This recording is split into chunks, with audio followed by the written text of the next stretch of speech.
आपको अभी इस वीडियो में एक एक्सरे दिखाई दे रहा होगा। तो देखिए इस वाले एक्सरे को देखकर बताइए कि आपके हिसाब से जो ये पेशेंट है जिसका ये एक्सरे है उसमें क्या डायग्नोसिस बनेगी। एंड जब आप इस एक्सरे को देखेंगे ना तो पहली बात तो ये कि एक्सरे किसका है।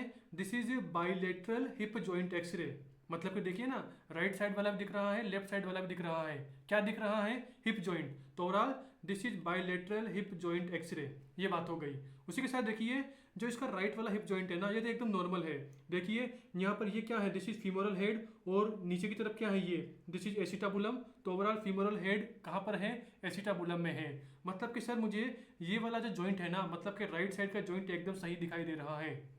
ओके अब आइए इस वाले जॉइंट पर। तो देखिए यहाँ पर ये क्या है, this is femur head. Okay और देखिए अभी मैं रेड से क्या मार्क कर रहा हूँ, this is acetabulum. Overall this is acetabulum, this is femur head. मतलब कि सर जो फीमर हेड है ना वो एसिटाबुलम में नहीं है। फीमर हेड एसिटाबुलम से थोड़ा दूर निकल गया। तो overall this is the x-ray of hip joint dislocation. Okay hip joint dislocation. अब आपको ये चेक करना है कि जो ये हिप जॉइंट डिसलोकेशन का एक्सरे है तो ये डिसलोकेशन कौन सा है। मतलब कि ये एंटीरियर हिप डिसलोकेशन है कि पोस्टीरियर हिप डिसलोकेशन है। तो देखिए बहुत ही सिंपल है इसे आइडेंटिफाई करना। आप सबसे पहले क्या देखना, फीमर बोन को देखना। तो देखिए दिस इज फीमर बोन, जिसे मैं ग्रीन से मार्क कर रहा हूं। ये पूरी की पूरी क्या है, दिस इज फीमर बोन। और देखिए जो इसकी फीमर बोन है ना, ये क्या है, दिस इज मिड लाइन। तो ओवरऑल देखिए फीमर बोन कहाँ गई, ऐसे मिड लाइन के पास आ रही है। मतलब कि फीमर बोन ऐसे मिड लाइन के पास आ गई, मतलब कि क्या हो रहा है, लिम्ब का अडक्शन हो रहा है। A double D, add. Okay मैं यहाँ पर ए बी डी ये नहीं बोल रहा। ओके ए बी डी, मैं यहाँ पर ए बी डी नहीं बोल रहा हूँ, मैं क्या बोल रहा हूँ, ए डबल डी। यहाँ पर क्या है, लिम्ब का adduction, A double D U C, limb का अडक्शन है। ओवरऑल अगर लिम्ब का अडक्शन है तो सीधी बात कि कौन सा डिसलोकेशन होगा, this is posterior hip dislocation. Okay अब आते हैं हमारे मेन पॉइंट पर। ये देखिए देखिए जो पोस्टीरियर हिप डिसलोकेशन है ना, अगर उसके पेशेंट को आप एक्सटर्नली देखो ना, जैसे नेक्ड आई से उसका जब आप हिप जॉइंट देखोगे ना तो आपको कुछ ऐसा दिखाई देगा। देखिए तो यहाँ पर ये पूरा का पूरा थाई है, ये क्या है, अडक्टेड है। लिम्ब क्या है, अडक्टेड पोजीशन में है, पास में है। उसी के साथ देखिए हिप जॉइंट पर क्या हो रहा है, देखिए हिप जॉइंट ऊपर की तरफ है, मतलब हिप जॉइंट में फ्लेक्शन हो रहा है। उसी के साथ जो इसका लिम्ब है वो क्या है, ऐसे इंटरनली रोटेट है।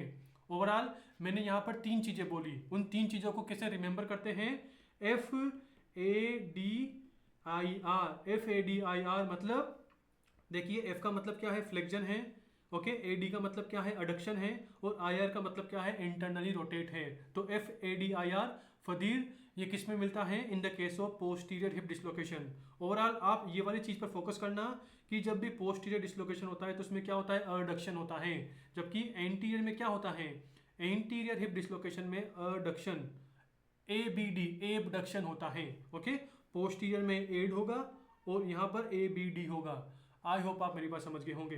तो overall FADIR F A D I R यहाँ पर है, तो यहाँ पर क्या निमोनिक बनता है, तो देखिए यहाँ पर भी आपको फ्लेक्शन मिलेगा बट यहाँ पर आपको अडक्शन नहीं मिलेगा। यहाँ पर क्या मिलेगा, एबडक्शन। तो F A B E R, यहाँ पर क्या मिलता है, एक्सटर्नल रोटेशन, यहाँ पर क्या है, इंटरनल रोटेशन। ओके यहाँ पर क्या है, एबडक्शन, यहाँ पर क्या है, अडक्शन। ओके और दोनों जगह पर क्या मिलता है आपको, दोनों जगह पर आपको फ्लेक्शन मिलता है। उसी के साथ देखिए इस वाले जॉइंट का डिसलोकेशन है, तो देखिए जो ये वाला लिम्ब है इसकी लेंथ क्या हो गई, थोड़ी छोटी हो गई। देखिए ना लेंथ छोटी है। तो ओवरऑल आपको यहाँ पर क्या मिलती है, in the case of posterior dislocation आपको लिम्ब शॉर्टनिंग मिलती है। But in the case of anterior hip dislocation आपको क्या मिलती है, लिम्ब लेंथनिंग मिलती है। मतलब कि जो लिम्ब है उसकी लेंथ इंक्रीज हो जाती है। ओके उसी के साथ अब देखिए ये क्या है, पोस्टीरियर डिसलोकेशन, पीछे की तरफ डिसलोकेट हुआ है। तो पीछे की तरफ क्या होता है, ग्लूटियल रीजन। तो ओवरऑल जो फीमर का हेड है वो कहां पर पेल्पेट होगा, ग्लूटियल रीजन में पेल्पेट होगा। एंड अब ये क्या है, दिस इज एंटीरियर डिसलोकेशन, मतलब कि आगे की तरफ डिसलोकेट हुआ है। तो आगे की तरफ हम क्या पढ़ते हैं, फीमोरल ट्राइंगल। मतलब कि जो फीमोरल हेड है, फीमर का हेड है, वह कहां पर होगा, वह फीमोरल ट्राइंगल में पेल्पेट होगा। ओवरऑल आप इस वाले पूरे के पूरे चार्ट से पूरा का पूरा क्लियर कर सकते हैं कि दिस इज एंटीरियर है कि दिस इज पोस्टीरियर है। मतलब कि एंटीरियर डिसलोकेशन है कि पोस्टीरियर डिसलोकेशन है। मैं इसको इरेज कर देता हूं ताकि आप एक बार पूरा का पूरा स्क्रीनशॉट ले लें। ओके तो ओवरऑल जो एक्सरे मैंने दिखाया था, this is the x-ray of posterior hip dislocation. Okay ये वाला पोस्टीरियर का है। Okay posterior dislocation of hip.